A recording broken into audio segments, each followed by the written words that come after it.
এবার মহাকাশ থেকে শোনা যাচ্ছে ফেরেশতাদের শব্দ। নিজেদের অজান্তেই সেই আওয়াজগুলো রেকর্ড করেছে national Aeronautics and space administration বা নাসা। সম্প্রতি মহাকাশ সম্পর্কিত গবেষণা করা এই সংস্থার প্রকাশিত রহস্যময় শব্দের অডিও নিয়ে এমনই দাবি করা হচ্ছে, যদিও এর পেছনে মিশ্র প্রতিক্রিয়ার কমতি নেই। মন্তব্যকারীদের একাংশ একে আসলেই ফেরেশতাদের শব্দ মনে করলেও অন্যদের মতে এই শব্দের পেছনে রয়েছে অন্য কোনো মহাজাগতিক রহস্য। আন্তর্জাতিক গণমাধ্যম সিবিসি নিউজের একটি প্রতিবেদন জানায়, মহাকাশের নিঃশব্দতা নিয়ে দীর্ঘদিনের বিশ্বাসে চমকপ্রদ পরিবর্তন ঘটিয়েছে নাসা। সম্প্রতি নাসার একটি গবেষণায় উঠে এসেছে, মহাশূন্যে প্রতিনিয়ত শব্দ হচ্ছে। এই শব্দগুলোর উৎস হিসেবে গবেষকরা সেগুলোকে একসঙ্গে গাইতে থাকা বিলিয়ন বিলিয়ন মানুষের গানের মতো বর্ণনা করেছেন। গবেষকরা এই শব্দ রেকর্ডও করেছেন, যা শোনা যায় সিজদায় থাকা ফেরেশতাদের জিকিরের ধ্বনির মতো। অনেকটা নিজেদের অজান্তেই নাকি নাসা আবিষ্কার করে ফেলেছে আসমানে থাকা ফেরেশতাদের জিকিরের ধ্বনি। ইসলামিক স্কলারদের মতে শবে মেরাজের রাতে রাসূল সাল্লাল্লাহু আলাইহি ওয়াসাল্লাম বলেছিলেন, মহাকাশে প্রতিনিয়ত ফেরেশতারা জিকির করছেন। তাই দাবি করা হচ্ছে এই কারণেই এবার রেকর্ড করা হয়েছে ফেরেশতাদের জিকিরের ধ্বনি। আবু দার রাদিয়াল্লাহু তাআলা আনহু বলেন, হযরত মুহাম্মদ সাল্লাল্লাহু আলাইহি ওয়াসাল্লাম মিরাজ থেকে ফিরে আসেন। তখন তাকে প্রশ্ন করা হয়, আপনি আকাশে কি দেখেছেন বা কি শুনেছেন?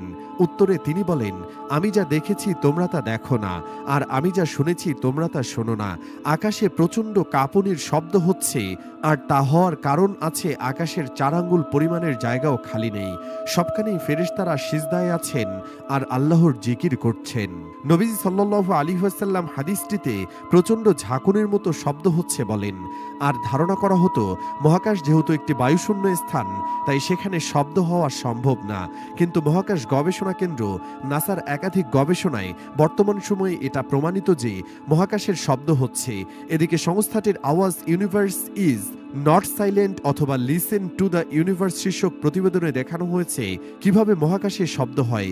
এমনকি নাসার অত্যাধুনিক টেলিস্কোপ ও যন্ত্রপাতি এর সাহায্যে এসব শব্দ রেকর্ড করা হয়েছে। গবেষকরা বলছেন, মহাকাশে মুক্তভাবে ছড়িয়ে ছিটিয়ে থাকা বিভিন্ন কণা বা নক্ষত্র রেডিয়েশনের কারণে এ কম্পন বা ভাইব্রেশন সৃষ্টি হয়। তার কারণেই শব্দের উৎপত্তি। শব্দগুলো ইলেকট্রোম্যাগনেটিক ওয়েভ আকারে থাকে, পরে সেগুলোকে শব্দ তরঙ্গে রূপান্তর করা হয়। একটু খেয়াল করলে দেখা যাবে রাসূল সাল্লাল্লাহু আলাইহি ওয়াসাল্লাম 1400 বছর আগে বলেছিলেন যে আকাশে কাঁপুনির শব্দ। এমনকি নাসাও বর্তমানে বলছে শব্দ কাঁপুনির কারণে হয়। এমনকি গবেষণার সাথে যুক্ত একজন গবেষক বলেন, এই শব্দ শুনে মনে হচ্ছিল বিলিয়ন বিলিয়ন মানুষ একসাথে গ্রেগরিয়ান চ্যান্ট গাইছে। জানা যায় গ্রেগরিয়ান চ্যান্ট হচ্ছে খ্রিস্টানদের একরকম ধর্মীয় সঙ্গীত, যা একসাথে গাওয়া হয়। অথচ মহানবী সাল্লাল্লাহু আলাইহি ওয়াসাল্লাম 1400 বছর আগেই বলেছেন যে ফেরেশতারা একসাথে আল্লাহর জিকির করছেন। তবে এখনও এই বিষয় নিয়ে আলোচনা চলমান। নাসা মহাকাশে এমন শব্দ আবিষ্কার করেছে ঠিকই, কিন্তু তারা এর পেছনে বিভিন্ন কারণ বর্ণনা করছেন। কোনো গবেষণায় বলা হয়েছে নক্ষত্রের চুম্বক ক্ষেত্র, কোথাও আবার বলা হচ্ছে প্রাচীন মহাবিশ্বের বিস্ফোরণের শব্দ। তবে আলেম সমাজের দাবি একটাই, শব্দগুলো মহানবী হযরত মুহাম্মদ সাল্লাল্লাহু আলাইহি ওয়াসাল্লামের বলে যাওয়া হাদিসের বর্ণনার সাথে পুরোপুরি মিলে যায়। কিন্তু আসলেও এই শব্দগুলো ফেরেশতাদের জিকিরের শব্দ কিনা তা নিয়ে বিতর্ক রয়ে গিয়েছে।